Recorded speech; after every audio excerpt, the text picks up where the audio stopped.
Hi, third grade, Chronicles of Narnia, The Magician's Nephew. We're going to start right now. Now, a couple things about the book. First of all, there's some symbolism on the front cover. If you see this, looks like an apple. Looks kind of like silver or polished. Has a reflection of somebody in it. We see someone with a crown and a shadow over their face. We see a lot of greenery, flowers, okay, indicating some sort of a garden or woods or something like that. It's also, C.S. Lewis, as I said before, is an English author, British guy, and a lot of the expressions in the book are very customary to Britons, the Brits, and it also has places, because it takes place partially in London, and a lot of references to things English. So you may not recognize those things. You can always ask me a question, send me a question in the Google Classroom, would be easiest. The first chapter is called The Wrong Door, okay? This is a story about something that happened long ago when your grandfather was a child. It is a very important story because it shows how all the comings and goings between our own world and the land of Narnia first began. In those days, Mr. Sherlock Holmes was still living in Baker Street, and the Bastables were looking for treasure in the Lewisham Road. In those days, if you were a boy, you had to wear a stiff Eton collar every day, and the schools were usually nastier than now. But meals were nicer, and as for sweets, I won't tell you how cheap and good they were, because it would make your mouth water in vain. And in those days, there lived in London a girl named Polly Plumber. She lived in a long row of houses which were all joined together. One morning she was out in the garden when a boy scrambled up from the garden next door and put his face over the wall. Polly was very surprised because up until now there had never been any children in that house, but only Mr. Ketterley and Miss Ketterley, a brother and sister, old bachelor and old maid, living together. So she looked up, full of curiosity. The face of the strange boy was very grubby.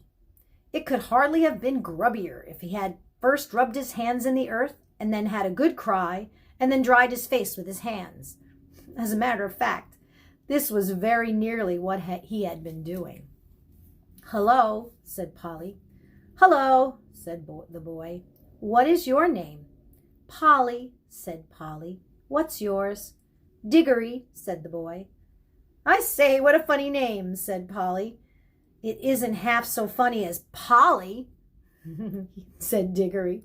"Yes, it is," said Polly. "No, it isn't," said Diggory. "At any rate, I do wash my face," said Polly, "which is what you need to do, especially after—" And then she stopped. She had been going to say, "after you've been blubbing," but she thought that wouldn't be polite. "All right, I have then," said Diggory, in a much louder voice, like a boy who was so miserable that he didn't care who knew he had been crying. "And you would so would you," he went on, "if you lived all your life in the country, had a pony and a river at the bottom of the garden, and then been brought to live in a beastly hole like this." "London isn't a hole," said Polly indignantly. But the boy was too wound up to take notice of her, and he went on. "And if your father was away in India, and you had to come live with an aunt and an uncle who's mad, who would like that?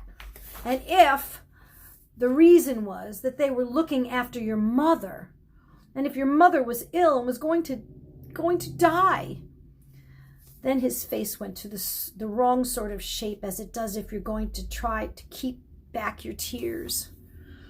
"I didn't know. I'm sorry," said Polly humbly. And then, because she hardly knew what to say, and also to turn Diggory's mind to cheerful subjects, she asked, "Is Mr. Ketterley really mad?" "Well, he's either mad," said Diggory, "or there's some other mystery. He has a study on the top floor, and Aunt Letty says I must never go up there. Well, that looks fishy to begin with. And then there's another thing. Whenever he tries to say anything to me at meal times, he never even tries to talk to her. She always shuts him up. She says, "Don't worry the boy, Andrew," or "I'm sure Diggory doesn't want to hear about that," or else, "Now, Diggory, wouldn't you like to go out and play in the garden?" What sort of things does he try to say? I don't know. He never gets far enough. But there's one more than that. One night, it was last night in fact, as I was going past the foot of the attic stairs on my way to bed, and I don't much care for going past them either, I'm sure I heard a yell. Perhaps he keeps a mad wife up there. Yes, I've thought of that. Or perhaps he's a coiner. Or he might have been a pirate, like the man at the beginning of Treasure Island, and be always hiding from his old shipmates. How exciting, said Polly. I never knew your house was so interesting. You may think it interesting, said Diggory, but you wouldn't like it if you had to sleep there. How would you like to lie awake listening for Uncle Andrew's step to come creeping along the passage to your room? And he has such awful eyes. That was how Polly and Diggory got to know one another. And as it was just the beginning of the summer holidays, and neither of them was going to the sea that year, they met nearly every day. Their adventures began chiefly because it was one of the wettest and coldest summers there had been for years. That drove them to indoor things, you might say indoor exploration. It is wonderful how much exploring you can do with a stump of a candle in a big house or in a row of houses. Polly had discovered long ago that if you opened a certain little door in the box room attic of her house, you would find the cistern and a dark place behind it, which you could get into by a little careful climbing. The dark place was like a long tunnel with brick wall on one side and sloping roof on the other. In the roof there were little chunks of light between the slates. There was no floor in this tunnel. You had to step from rafter to rafter, and between them there was only plaster. If you stepped on this, you would find yourself falling through the ceiling of the room below. Polly had used the bit of this tunnel just like the cistern as a smuggler's cave. She had brought up bits of old packing cases and the seats of broken kitchen chairs and things of that sort and spread them across from rafter to rafter so as to make a bit of a floor. Here she kept a cash box containing various treasures and a story she was writing and usually a few apples. She had often drunk a quiet bottle of ginger beer, it's like ginger ale, in there. The old bottles made it look more like a smuggler's cave. Diggory quite liked the cave. She wouldn't let him see the story, but he was more interested in exploring. Look here, he said. How long does this tunnel go on for? I mean, does it stop where your house ends? No, said Polly, the walls don't go out to the roof. It goes on. I don't know how far. Then we could get the length of the whole row of houses. So we could, said Polly. Oh, I say. What? We could get into the other houses. Yes, and get taken up for burglars. No thanks. Don't be so jolly clever. I was thinking of the house beyond yours. What about it? Why, it's the empty one. Daddy says it's always been empty ever since we came here. I suppose we ought to have a look at it then, said Diggory. He was a good deal more excited than you'd thought from the way he spoke, for of course he was thinking, just as you would have been, of all the reasons why the house might have been empty so long. So was Polly. Neither of them said the word haunted, and both felt that once the thing had been suggested, it would be feeble not to do it. Shall we go and try it now, said Diggory. All right, said Polly. Don't if you rather not, said Diggory. I'm game if you are, she said. How are we to know when we're in the next house but one? They decided they would have to go out into the box room and walk across it, taking steps as long as the steps from one rafter to the next. That would give them an idea of how many rafters went to a room. Then they would allow about 4 more for the passage between the 2 attics in Polly's house, and then the same number for the maid's bedroom as for the box room. That would give them the length of the house. When they had done that distance twice, then they would be at the end of Diggory's house. Any door they came to after that would let them into the attic of the empty house. But I don't expect it's all really empty at all, said Diggory.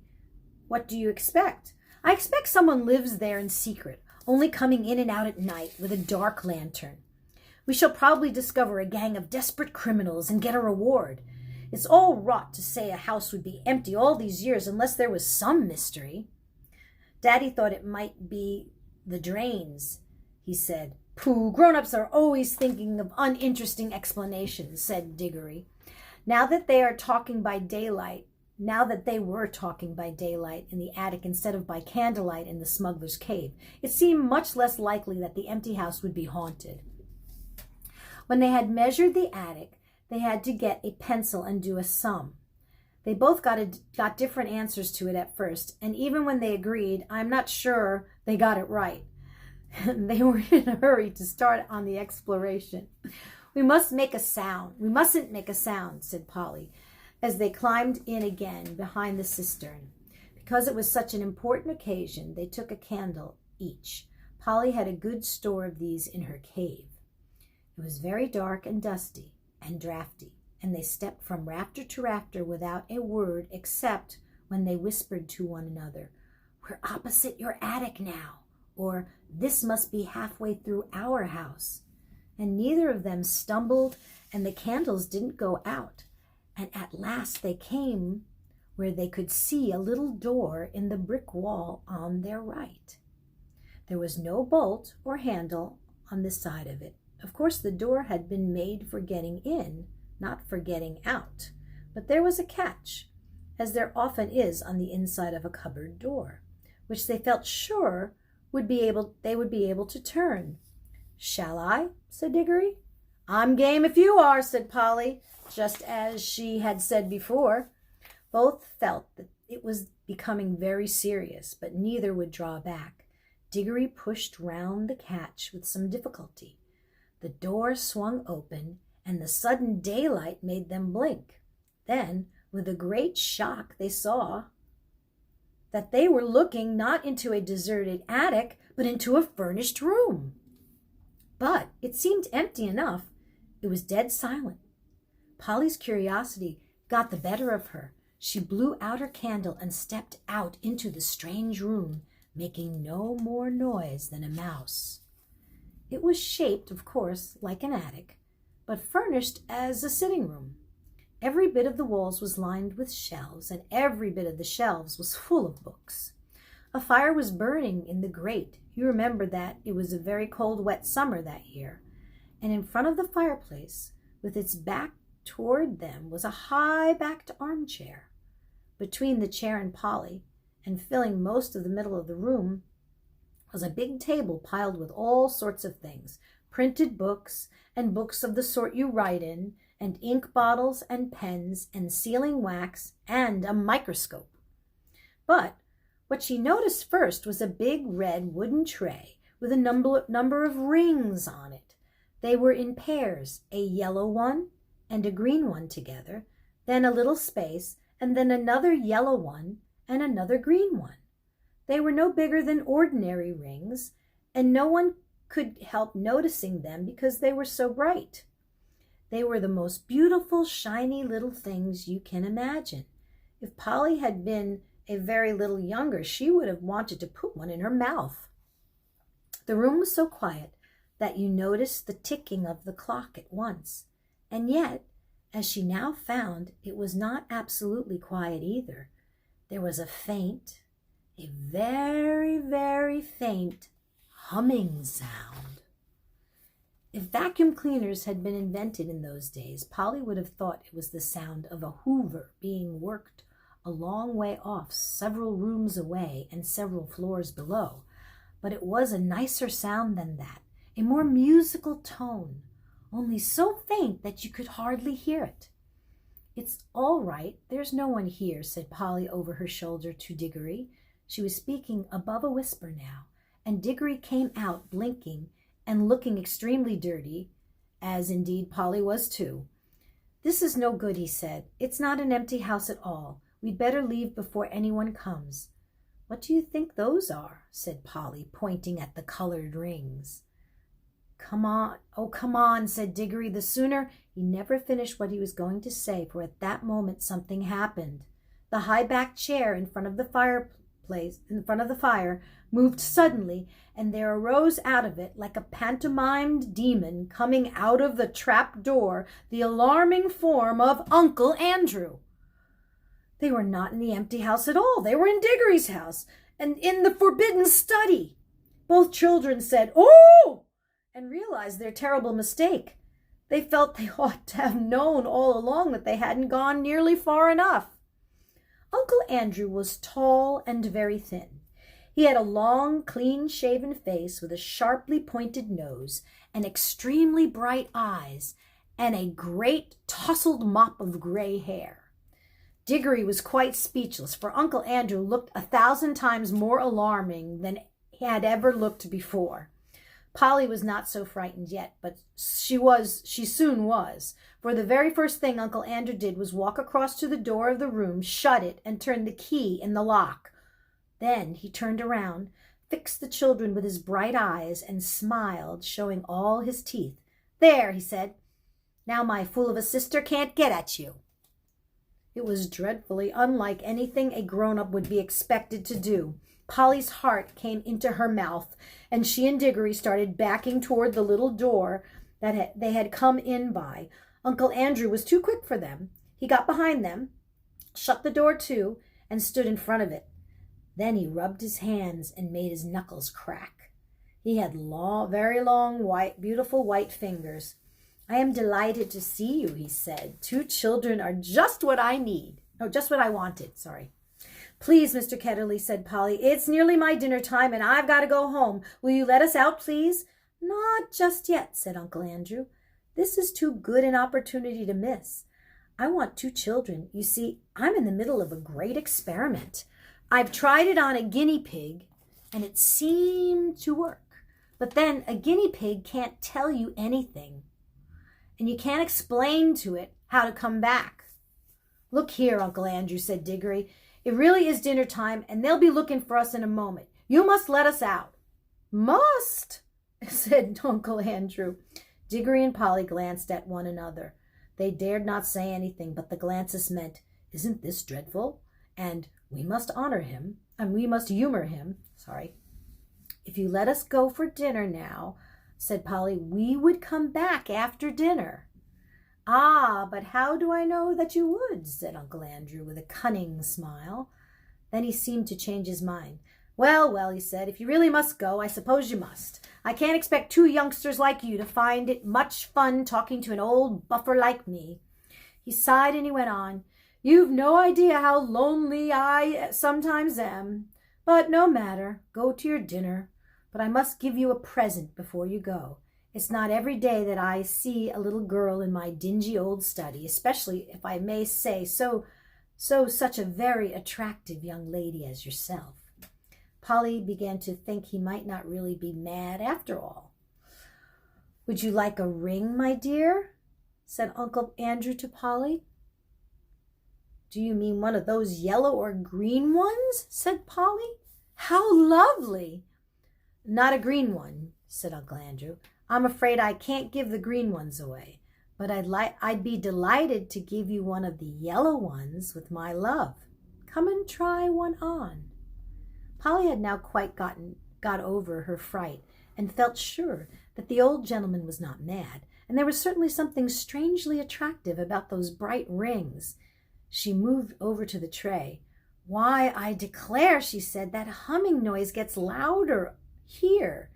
It's almost as if the rings were making it." "What a funny fancy, my dear," said Uncle Andrew with a laugh. It sounded a very natural laugh, but Diggory had seen an eager, almost a greedy look on his face. "Polly, don't be a fool," he shouted. "Don't touch them." It was too late. Exactly as he spoke, Polly's hand went out to touch one of the rings, and immediately, without a flash or a noise or a warning of any sort, there was no Polly. Diggory and his uncle were alone in the room. Chapter 2. We're going to read 2 chapters today. Diggory and his uncle. It was so sudden and so horribly unlike anything that had ever happened to Diggory, even in a nightmare, that he let out a scream. Instantly, Uncle Andrew's hand was over his mouth. "None of that," he hissed in Diggory's ear. "If you start making a noise, your mother'll hear it, and you know what a fright might do to her." As Diggory said afterward, the horrible meanness of getting a chap in that way almost made him sick. But of course, he didn't scream again. "That's better," said Uncle Andrew. "Perhaps you couldn't help it. It is a shock when you first see someone vanish. Why, it gave me a turn when the guinea pig did it the other night." "Was that when you yelled?" asked Diggory. "Oh, you heard that, did you? I hope you hadn't been spying on me." "No, I haven't," said Diggory indignantly. "But what's happened to Polly?" "Congratulate me, my dear boy," said Uncle Andrew, rubbing his hands together. "My experiment has succeeded. The little girl's gone, vanished right out of the world." "What have you done with her?" "Sent her to another place." "What do you mean?" asked Diggory. Uncle Andrew sat down and said, "Well, I'll tell you about it. Have you ever heard of old Mrs. LeFay?" "Wasn't she a great aunt or something?" said Diggory. "Not exactly," said Uncle Andrew. "She was my godmother. That's her, there on the wall." Diggory looked and saw a faded picture. It showed the face of an old woman in a bonnet, and he could now remember that he had once seen a photo of the same face in an old drawer at home in the country. He had asked his mother who it was, and Mother had not seemed to want to talk about the subject much. It was not at all a nice face, Diggory thought, though of course with those early photographs one could never really tell. Wasn't there something wrong with her, about her, Uncle Andrew, he said. "Well," Uncle Andrew said, "she was said with a chuckle. "It depends on what you call wrong. People are so narrow-minded. She certainly got very queer in later life, did very unwise things. That's why they shut her up." So she was a little mad. Okay, that's what they mean by queer. "In an asylum, do you mean?" "Oh, no, said Uncle Andrew in a shocked voice. "Nothing of that sort, only in prison." "I say," said Diggory, "what had she done?" "Ah, poor woman," said Uncle Andrew. "She had been very unwise. There were a good many different things. We needn't go into all that. She was always very kind to me." "But look here, what has all of this got to do with Polly? I do wish you'd—" "All in good time, my boy," said Uncle Andrew. "They let old Miss LeFay out before she died, and I was one of the very few people whom she allowed to see her in her last illness. She had got to dislike ordinary ignorant people, you understand. I do myself. But she and I were interested in the same sort of things. It was only a few days before her death that she told me to go to an old bureau in her house and open a secret drawer and bring her a little box that I would find there. The moment I picked up that box, I could tell by the prickling in my fingers that I held some great secret in my hands. She gave it me and made me promise that as soon as she was dead, I would burn it unopened with certain ceremonies. That promise I did not keep." "Well, then, it was jolly rotten of you," said Diggory. "Rotten?" said Uncle Andrew, with a puzzled look. "Oh, I see. You mean that little boys ought to keep their promises?" "Very true. Most right and proper, I'm sure, and I'm glad you have been taught to do it. But of course you must understand that rules of that sort, however excellent they may be for little boys and servants and women and even people in general, can't possibly be expected to apply to profound students and great thinkers and sages. No, Diggory, men like me, who possess hidden wisdom, are freed from common rules, just as we were cut off from common pleasures. Ours, my boy, is a high and lonely destiny." As he said this, he sighed and looked so grave and noble and mysterious for a second Diggory really thought he was saying something rather fine. But then he remembered the ugly look he had seen on his uncle's face the moment before Polly vanished. And all at once he saw through Uncle Andrew's grand words. "All it means," he said to himself, "is that he thinks he can do anything he likes to get anything he wants." "Oh, of course," said Uncle Andrew, "I didn't dare to open the box for a long time, for I knew it might contain something highly dangerous, for my godmother was a very remarkable woman.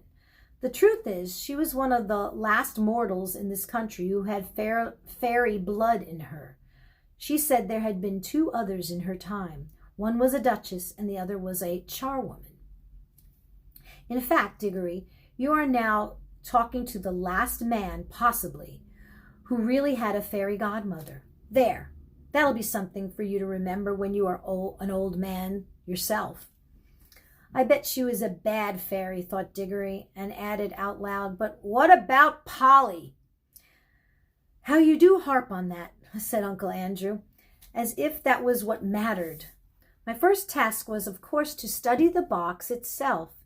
It was very ancient, and I knew enough even then to know that it wasn't Greek or Egyptian or Babylonian or Hittite or Chinese. It was older than any of those nations. Ah, that was a great day when I had last found out the truth. The box was Atlantean. It came from the lost island of Atlantis. That meant it was centuries older than any of the Stone Age things they dug up in Europe. And it wasn't a rough, crude thing like them either. For in the very dawn of time, Atlantis was already a great city with palaces and temples and learned men." He paused for a moment as if he expected Diggory to say something, but Diggory was disliking his uncle more every minute, so he said nothing. "Meanwhile," continued Uncle Andrew, "I was learning a good deal in other ways. It wouldn't be proper to explain them to a child, about magic in general. That meant that I came to have a fairer idea what sort of things might be in the box. By various tests, I narrowed down the possibilities. I had to get to know some devilish queer people and go through some very disagreeable experiences. That was what turned my head gray. One doesn't become a magician for nothing. My health broke down in the end, but I got better. And at last I actually knew." Although there was not really the least chance of anyone overhearing them, he leaned forward and almost whispered as he said, "The Atlantean box contained something that had been brought from another world when our world was only just beginning." "What?" asked Diggory, who was now interested in spite of himself. "Only dust," said Uncle Andrew. "Fine, dry dust. Nothing much to look at. Not much to show for a lifetime of toil, you might say. Ah, but when I looked at the dust, I took jolly care not to touch it, and thought that every grain had once been in another world. I don't mean another planet, They're part of our world, and you could get to them if you went very far enough, but a real other world, another nature, another universe, somewhere you would never reach even if you traveled through the space of this universe forever and ever, a world that could be reached only by magic. Well," here Uncle Andrew rubbed his hands till his knuckles cracked like fireworks. "I knew," he went on, "that if only you could get into the right form, the dust would draw you back to the place it had come from. But the difficulty was to get into the right form. My earlier experiments were all failures. I tried them on guinea pigs. Some of them only died. Some exploded like little bombs." "It was a jolly cruel thing to do," said Diggory, who had once had a guinea pig of his own. "How do you keep getting off the point?" said Uncle Andrew. "That's what the creatures were for. I'd bought them myself. Let me see, where was I? Ah, yes. At last I succeeded in making the rings, the yellow rings. But now a new difficulty arose. I was pretty sure now that a yellow ring would send any creature that it touched into the other place. But what be the good of it if I couldn't get them back to tell me what they had found there? And what about them? Said Diggory. A nice mess they'd be in if they couldn't get back.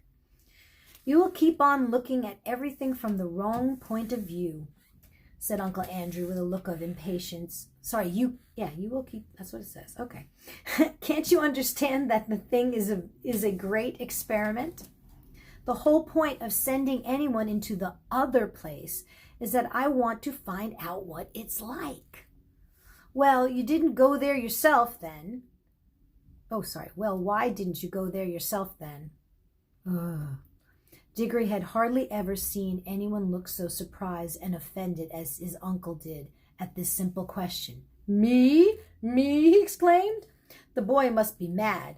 A man at my time of life, in my state of health, to risk the shock and the dangers of being flung suddenly into a different universe? I never heard anything so preposterous in my lifetime. Do you realize what you're saying?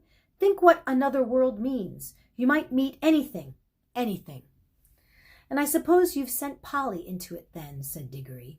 His cheeks were flaming with anger now. And all I can say, he added, even if you are my uncle, is that you've behaved like a coward, sending a girl to a place you're afraid to go to yourself. Silence, sir, said Uncle Andrew, bringing his hand down on the table. I will not be talked to like that by a little dirty schoolboy. You don't understand. I am the great scholar, the magician, the adept who is doing the experiment.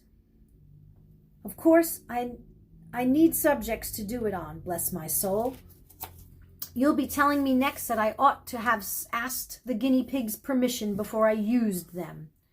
No great wisdom can be reached without sacrifice, but the idea of my going myself is ridiculous. It's like asking a general to fight as a common soldier. Supposing I got killed, what would become of my life's work? Oh, do stop jawing, said Diggory. Are you going to bring Polly back? I was going to tell you, when you so rudely interrupted me, said Uncle Andrew, that I did at last find a way of doing the return journey. The green rings draw you back. But Polly hasn't got a green ring.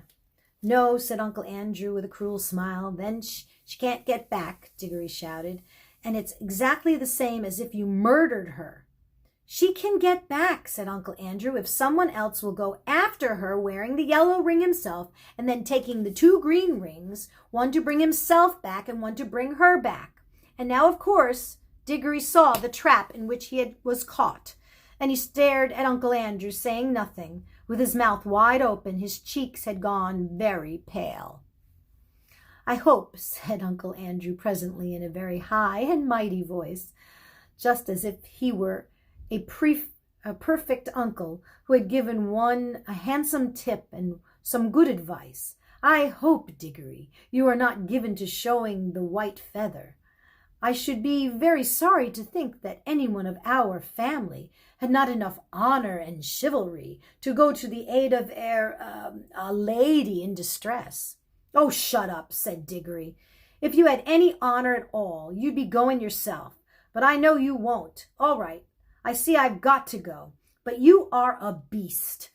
I suppose you planned the whole thing so that she'd go without knowing it, and then I'd have to go after her. Well, of course, said Uncle Andrew with his hateful smile. Very well, I'll go, but there's one thing I jolly well mean to say first. I didn't believe in magic till today. I see now it's real. Well, if it is, I suppose all the old fairy tales are more or less true.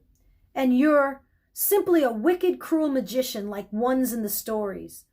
Well, I've never read a story in which people of that sort weren't paid out in the end, and I bet you will be, and serve you right.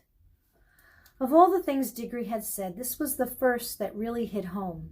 Uncle Andrew started, and there came over his face a look of such horror that, beast though he was, You could almost feel sorry for him.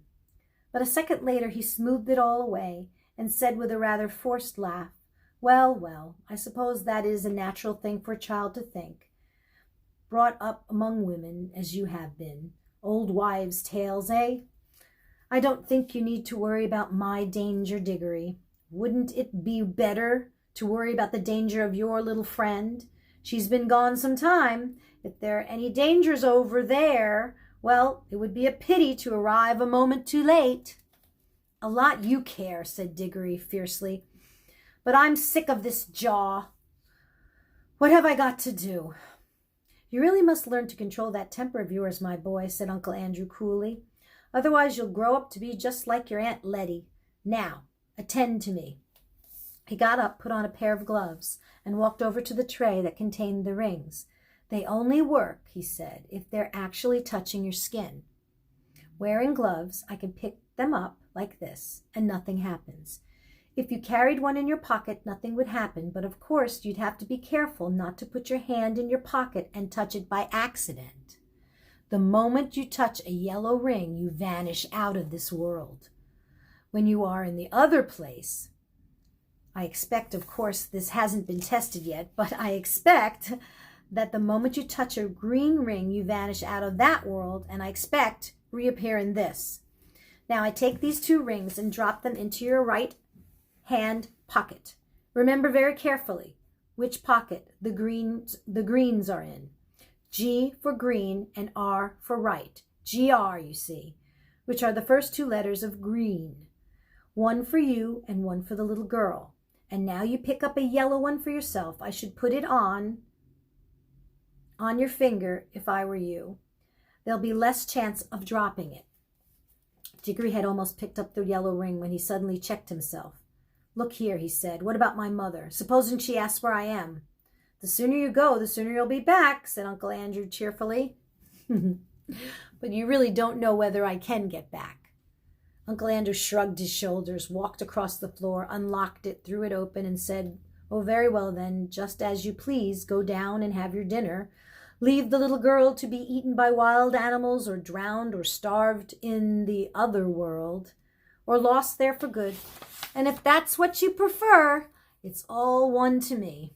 Perhaps before tea time you'd better drop in on Mrs. Plummer and explain that she'll never see her daughter again because you were afraid to put on the ring." "By gum," said Diggory, "don't I just wish I was big enough to punch your head." Then he buttoned up his coat, took a deep breath, and picked up the ring. And he thought then, as he always thought afterward too, that he could not decently have done anything else. Chapters 1 and 2. See you later.